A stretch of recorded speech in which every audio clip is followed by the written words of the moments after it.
All right, my e-commerce friends, welcome to part 2 on the how to scale and make millions with e-commerce in 2025 video. In part 1, as you saw, and if you haven't watched it, go watch it, we spoke about how to scale and make millions in 2025 with e-commerce, specifically on the Facebook ads part. And we spoke about angle structure, manual overbidding, and day trading. Super interesting. And at the end of the day, Facebook ads is gonna be 40, 50, 60% of the equation, but there's a lot to cover that happens outside of the platform to get results, like as I told you yesterday, to be able to spend 32 million on the platform. Sorry, I actually have spent 25 million over the last 8 years, but in these last couple of years, I spent 9.3 million for 3 brands exclusively, made back 32 million. So a lot of ad spend concentrated in a few ad accounts, and some massive scaling from, let's say in this case, 7 to 800K per month, all the way up to 3.3 million. As I said yesterday, same thing, 40K a month, all the way up to 700, and 80K, 90K a month, all the way up to 300 a couple of times. And have some record-breaking scaling. This was Black Friday last year, 67K in one day. So anyways, for each one of you is gonna be different. Maybe in your case, you're at whatever, like let's say spending 200 euros a day, $300 a day, and you want to get to 1,000 a day, or you're spending 1,000 a day and you want to get to 5,000 a day, whatever it is. There's going to be part of the work that you have to do on Facebook ads and part of the work that you have to do outside of Facebook ads. So in this video, in part 2, we're going to cover outside of Facebook ads. And after this, if you have not watched part 1, go watch it and you will have the full specific strategy. So let's dive straight into it. Point 1 is content creative loop. So creative content loop, which basically is systemizing creatives. Now, this is extremely important because, as I said yesterday, the main point right now in 2025 is testing angles. Testing angles and doing it in a way similar to this to figure out what works for your specific mass market desire, the angle through which you can attack that specific mass market desire, and then expand that in formats. So test angles and then test formats. Do not test audiences. We saw that yesterday. It's pretty clear at this point. And so when you test angles and you find a winning angle, the first thing you have to know how to do is find the angle, but then point 2 is expand the angle. So I'll show you an example from this brand. As we said yesterday, in the example, we found that stress was a winning angle to sell this product due to a super high CTR compared to the other angles. And so the first thing that we would do in this case is, okay, what is stress? People have no time, they're in a hurry. This is a supplement that concentrates a lot of nutrients, whatever. So another way to communicate that stress angle, so a little variation, is no time, no problem. Just 1 scoop a day, supports this, social proof. And then you've got the product in here, right? So it's a pretty similar way to say the same thing, but just going deeper into the angle. And then after this, if this keeps on working, now we can start thinking about video. So we're switching from image to video, which video is a little bit more complicated, but works very good for a specific type of brand. And so what they did here was target a specific segment of the market, a specific persona that has no time and is probably stressed, which is busy moms. So busy moms drink this every morning, and then it's like a demo of the product. Pretty smart video. Another thing that they came up with and they wanted to test was before and after. And where the before is gonna be stress, chaos, blah, blah, blah. And then the after is gonna be simplicity, no stress, happy. So what they're doing in here is on the left, knowing that stress is the winning angle, what they're doing is, here, we're gonna put the pain before, stressed, a lot of pills, chaos, no simplicity. And then the after is gonna be their product. And so what they're doing is they're putting the product as the vehicle of change to get to the desired stage, to run away from stress. So, but they put this before as stress because they found in the angle test that stress was the winning angle. This sounds super simple when we see it in here, but nobody's doing it. Everybody's testing random ad creatives. They go to the competitors' ads library. They found that they are running before and after videos, and they say, we're gonna do the same.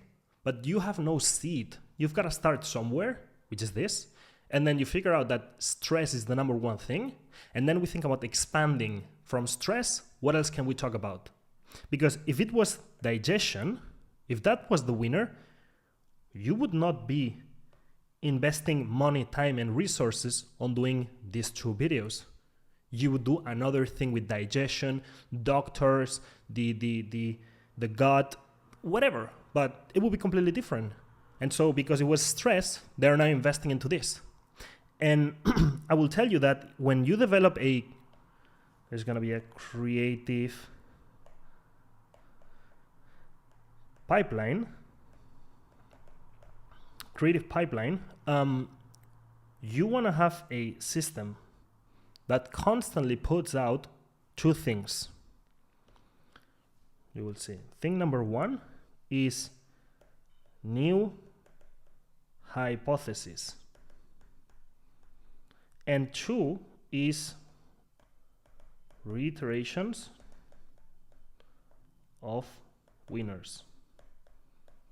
So based on what worked at the beginning, we now have to create a system that ensures that every single week we will have something new to test based on our winners, based on what worked, stress. And then we sit down and you have to make this a routine. I'll give you an example. On Monday, we're gonna analyze what was the winning ad creative. Imagine it was this one. We tested a few images with the time thing, and this was the best one. We analyze it. Analysis is done. And then on Tuesday, we're gonna sit down and we will get inspired. We will think, what else can we do with this time thing? And then somebody in the office will say, we could do video. And they start thinking, what kind of video can we do? And then somebody comes up with the idea of targeting busy moms because they are stressed. And then maybe also they were targeting busy entrepreneurs. They can test also as well. Busy entrepreneurs here and busy moms on the left. That's a test. And then another one is going to be why not before and after. This usually works really good for transformations, like on skin or whatever. We could do it with stress and no stress, busy and not busy, simple life. So they do that. And then let's say on Thursday, they launch these new ads. And then next Monday, they review the winners. And they do the same thing over and over and over. So one of the most important things you can do right now is create a system, a creative pipeline that is based on testing, analysis, and then reiteration. And from there, you will eventually have something like this. Because, of course, these are the same images, but in reality, it's different images. So from this one, you realize that this is the winner. So we do 2 more videos for busy moms. And then we decide to do 2 images for busy moms.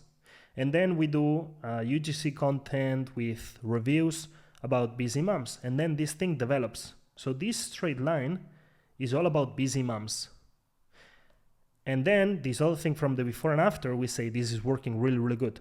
So this part right here is going to be before and after only. So we're going to do images for before and after. We're going to do another video changing the model. We're going to put somebody that's older. We're going to put somebody that's younger. We're going to put a man. And you start to develop that with new hypotheses. But what I want to say here is make sure you do it on a weekly basis. You have a system. And that's what we've had. Every single week I have new ad creatives to test. And when I do the reports for my clients and we do the meetings, we analyze that and it's like, What else can we do? What else can we do? What else can we do? Every single time. So creative content loop, extremely important nowadays. Let's go into point number 2, which is going to be flash campaigns. This has completely changed the profitability and growth of many of my clients, whether it's freelancing agency clients or just coaching and consulting, life-changing. We've got an example here from a member of the consulting program. In this case in Spanish. I know the guy is a friend of mine. We actually go to the same gym. And it was a 600K in, I think it was 1 month. But because of a flash sale, that was 3 days. You see it here, 3 days flash sale. And he was super happy to share that. I was like, absolutely amazing. It works. And I followed the same flash campaign structure since 2020, 2021. And I put it together into these 5 phases that I'll just mention right now. But if you look at this on a yearly basis, it really looks like this. It looks like this. So every month or every 2 months, there's something that's going to make a peak in sales, and then sales go down naturally. And so, of course, Black Friday is the biggest flash sale, and you see it here, was the biggest for this brand. But still, after Black Friday, we've got many things coming, which is Christmas, Boxing Day, winter sales, Valentine's. And so we've got some VIP, before summer, summer sale, price increase, new product launch, Halloween. There are big flash campaigns and small flash campaigns. There are flash campaigns that we run ads for, and other flash sales that are just for the email and the organic. It doesn't really matter, but it creates a lot of growth, and you will see it here. So for this client in 2022, you see it there, they made 600K. Okay. And there's a lot of flash campaigns. You can see it here, here, here, here, here, here. It's a lot of flash campaigns, right? And then 2023, you can see we passed this $1 million mark, 1.3 million. And it's pretty much the same thing where you can see flash sale. Why was summer? This was Labor Day. All of this was summer sale. Another one, Black Friday, Boxing Day, end of year. And then 2024, they made $2.5 million, okay? By doing each flash campaign bigger than the previous one. And you can see we absolutely crushed it on Black Friday. Then again, Christmas. And then we did Boxing Day here. This is Labor Day. There's a lot. So, but basically what you have to get from here is we've done the Labor Day campaign every single year. But every year we try to do each flash campaign bigger than previous year. And that's how we have generated so much growth, all right? So what is the structure of these flash campaigns? 5 phases. Phase number 1 is hype. I want to warm up people. I want to become top of mind. Before I launch the campaign, I want to send emails. I want to put it on Instagram. Maybe I want to run some type of ads. So lead gen, reach, retargeting, stuff like this. So I warm up people. Now when I launch, I've got this crazy spike in sales because I make it public and everybody... Well, we started the flash sale, the sale is live. So revenue peak number 1, okay? And in this phase, I put a lot of priority to ABO test and find my winning ad creatives for the urgency phase. And the urgency phase is gonna be the big one. That's where the money is made, okay? And so at this point, I wanna maximize my sales, hit revenue records, okay? That's gonna be, usually a flash sale is gonna be a peak of sales, then it relaxes, and then another peak of sales to end the campaign. So you want to apply urgency everywhere. So countdowns, reminders, on the website, everywhere, high frequency retargeting, a lot of emails. And with this, you finish the flash sale. Optional, you can do an extension of usually 48 hours for your database of customers. Kind of like a last chance, and we extend the sale a little bit just for our email people, whatever. And then branding, this is a little bit long to explain. I've got videos about it. This is kind of to close the campaign, to say thanks to everybody, to send pictures, to be transparent, to be like, you crushed it, guys. It was a huge campaign. We're working extra hours in the warehouse so everybody gets their product on time. Thanks a lot for this. And get ready for the next one because XYZ is coming in 3 weeks. So you already bridge them into the next flash sale or the next big event for your brand. So you stay relevant.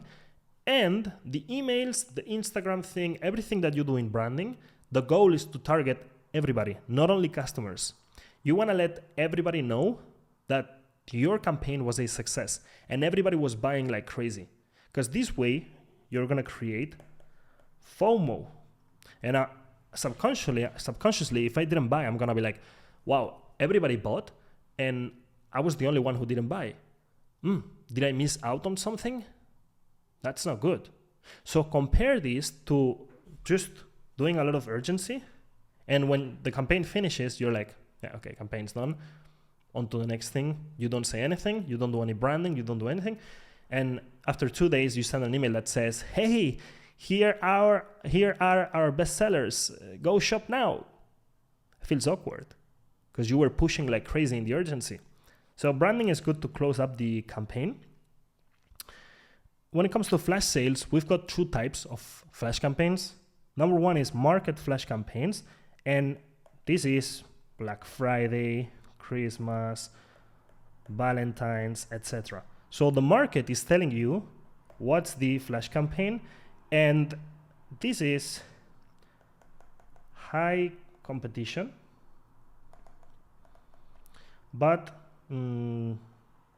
crazy growth, let's say. Why? Because everybody's expecting these campaigns on a specific date, so the demand is already activated. A brand flash campaign would be something like a restock of a new product. Collection drop. You would have here a brand anniversary. So in this case, you will have no competition because nobody's doing the same thing usually, but low growth. Like basically sales are not so crazy because nobody's expecting this flash sale. Okay? The right thing is to combine both in your strategy, and you will see it around here. For example, a price increase, new product launch. That's brand flash sale. But then Halloween or Black Friday, it's a market flash sale because everybody's doing it. So yeah, you've seen the growth. Highly recommend you do 5 to 10 flash sales per year and generate a lot of growth with it. It's been super useful for me, for my clients, for everybody. And then last point here, cold traffic funnels. Let me drink some water. It's a beautiful Sunday. I just had lunch, so. And as you can see, guys, we no longer have the red light on. Summer is here, so I don't know. I might bring back the red light sometime, but it's time to enjoy the sun a little bit. Anyways, cold traffic funnel. So why is this important? For 2 reasons. There are some products that you cannot sell by sending people to the product page or by sending people to the collection page. It's just not gonna work. Like the conversion rate is gonna be super bad. Those type of products could be, for example, skincare products or supplements or stuff like this. It's super complicated to sell those products by just sending people to a product page that just shows the product and shows the price and that's it. So you need some kind of funnel because you need some persuasion before they see the price and before they have to make a purchasing decision. So for fashion, you can send people to the collection page. They will scroll through 100 products and then they will buy. So for fashion, you can still use collection ads. That's reason number 1. Then reason number 2 is that when you are scaling and you're spending 3K a day, you will reach a lot of people who are not ready to buy. Doesn't matter the niche, the industry, it doesn't matter. It's like if, I don't know, 2K a day, how many impressions do you get with this? Let's just assume 100K. So I guess more, but let's just do the example. So out of 100,000 people at one specific day, so how many people do you think are ready to buy? How many? Meaning they see the ad and they will buy in the time range of 1 hour. Man, I would say I don't know, 50 people max. Okay, so this tells me that we are essentially 99,950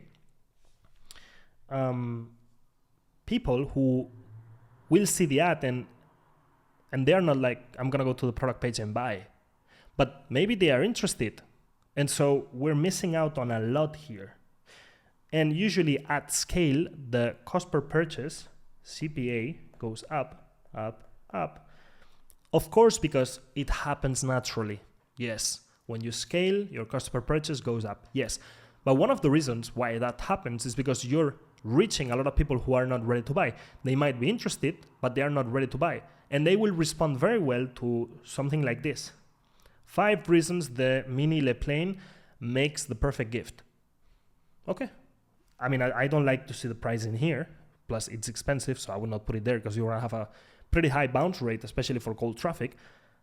But let's say something like this. Here's another example. 5 reasons why car enthusiasts across America are switching to this new ceramic coating. Interesting. So instead of you sending me to the product page that looks like this, before I see this, you tell me 5 reasons why this is important. And you can put in these 5 reasons whatever you want. You can put social proof, you can put a review, you can put why you're superior to your competitors. That depends on the state of, like the sophistication of the market and the state of awareness of your specific customer. That's something to be analyzed. But for cold traffic, this is much, much better than any other landing page like a collection page. Just makes sense. Let's see an example by SolarWave, and in this case, it's not a listicle, it's an advertorial, but look at this, it's storytelling. I didn't realize how tired my eyes looked until I saw the difference. If my eyes look tired, I'm gonna click on the ad and I'm gonna read this. But if my eyes are tired and you just put a picture of a serum and you send me to a product page of a $50 serum, I'm gonna be like, why do I need to buy this? I'm not interested. Like, I don't know, I'm missing information. So when it comes to Facebook ads, we have 2 options. We either front load the sales responsibility, and then it's a simple landing page. So front loading the sales responsibility means you have to produce a crazy UGC 3-minute video with a doctor pitching the product so that when they land on the product page, they are super convinced of buying, which is super difficult to do. Or you can have simple images with a little bit of clickbait that generate a high CTR. You get a lot of people to the website, and then the website is going to have the responsibility to convert people. Makes sense, right? So extract people from social media cheap, and then have a really good landing page that tells me something like this or like this, just depending on what the customer cares about and depending on their state of awareness and the market sophistication. You will present things in a different way, but this is persuasion. So you want to persuade people before they have to make any decision, to condition that decision. So highly, highly recommend this. Actually, we tested that with a member of the coaching. He went to a ROAS of 652 with a 5 reasons listicle.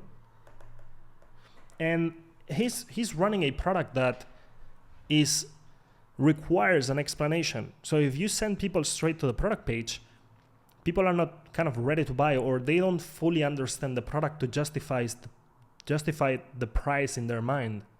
If we run them through a listicle and we tell them how amazing this product is and why thousands of people love it, and then after that, right below, they see an offer, that's way better, especially for cold traffic, and especially when we're targeting 100,000 people.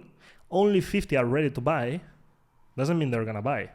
Only 50 are ready to buy right now, but these 99,000 will feel like the ad and the landing page is relevant for them as well. So highly recommend you tap into this, you make some research about listicles and advertorials, and then you combine these into your data trading strategies, your manual overbidding, testing more angles, and then the angle goes into format, and then the format and the angle go into a specific cold traffic funnel, and then in the middle of it you put a flash campaign, and you have the creative content loop. So every single week you're having new ads, and from the new ads, the ones that are winning, you move them into day trading and manual overbidding, and then go back into angle structure, creative content loop, the winners from their landing pages, do a flash campaign, another one. So all of these things stack and allow you to eventually, with some hard work and smart work, scale and make millions with e-commerce. So yeah, hope you enjoyed the video. This was part 2. Again, if you have not watched part 1, I would highly recommend you go into this angle structure, the manual overbidding that I was explaining, and then you check into the intraday scaling and everything that I mentioned. Pretty good stuff. But if you can, at the same time, of course, take it easy, but at the same time, when you combine and stack all of these strategies at once, and you're running all of them, scaling is inevitable, really. And these are some of the main points that have allowed me to spend so much money on Facebook ads profitably over the last few years, and how I will continue to do that in 2025, 2026, 2027. So yeah, hope this was useful. Go watch part 1 if you have not watched it. If you did, appreciate that. And if you have any question, just put it on the comments. I reply to every single comment. If you liked these 2-part videos, subscribe to the channel. I'm uploading twice a week, every single week. Anything related to coaching and consulting from my side, in the description of the video, you'll get the information for that. And that's it. I'll see you in the next one. My pleasure as always. Take care. Scale. Ciao.